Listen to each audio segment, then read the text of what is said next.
Boys and young men learn early on that being a so-called real man means you have to take on this tough guys. In other words, you have to show the world only certain parts of yourself that the dominant culture has defined as manly. You can find out what those qualities are if you just listen to young men themselves. A real man is physical. Strong. Independent. He's powerful. Physical. Intimidating. Strong. Independent. In control. Rugged. Scares people. Powerful. Respected. Hard. A stud. Athletic. He's muscular. A real man is tough. Tough. Tough. And just as most young men know what our culture expects of a so-called real man, they also know very well what you get called if you don't measure up.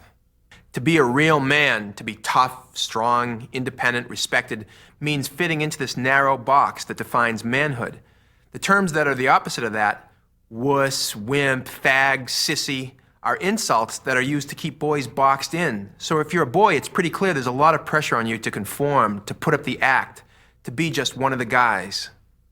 So the next question is, where do boys learn this?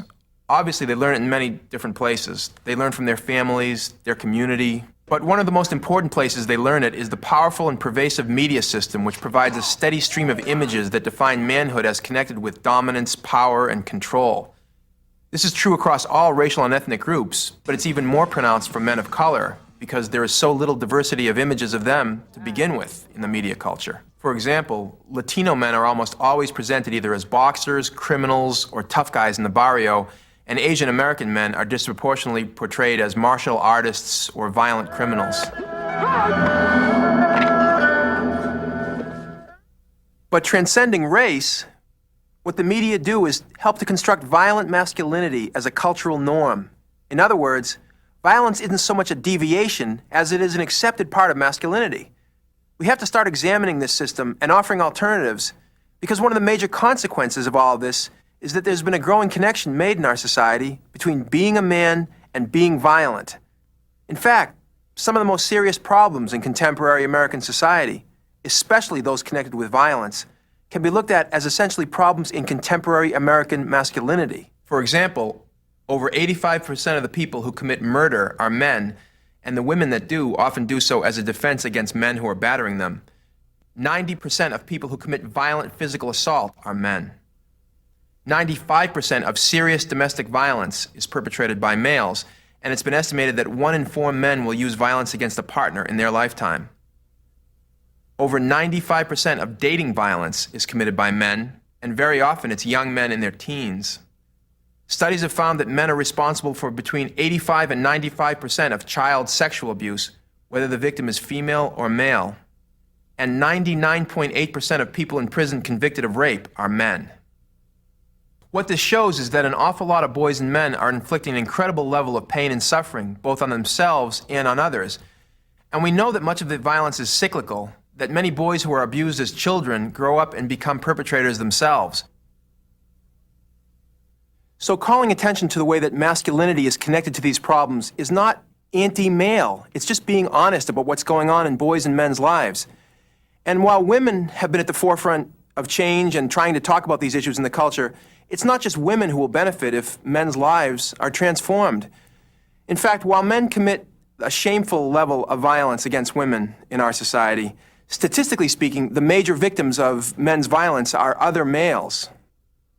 There are millions of male trauma survivors walking around today, men who were bullied as adolescents or abused physically or sexually as children. Thousands more men and boys are murdered or assaulted every year, usually by other men. So men have a stake in dealing with these problems, and not just those of us who have been victims, but also those men who are violent or who have taken on the tough guys. They do so also at the expense of their emotional and relational lives. Some of my friends, they, I don't know, they'll just like walk around like, you know, they're better than everybody and they're tough and all that stuff. And then like I'd be alone with them and they'd be like the biggest baby. If they have like a problem with like a girlfriend or something, they'd be like crying and stuff. But when they're around a lot of people, they've got like that big front. They gotta be like, you know, tough.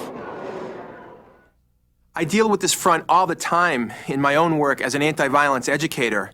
I've worked with literally thousands of boys and men on high school, college, and professional sports teams, in the United States military, in juvenile detention centers.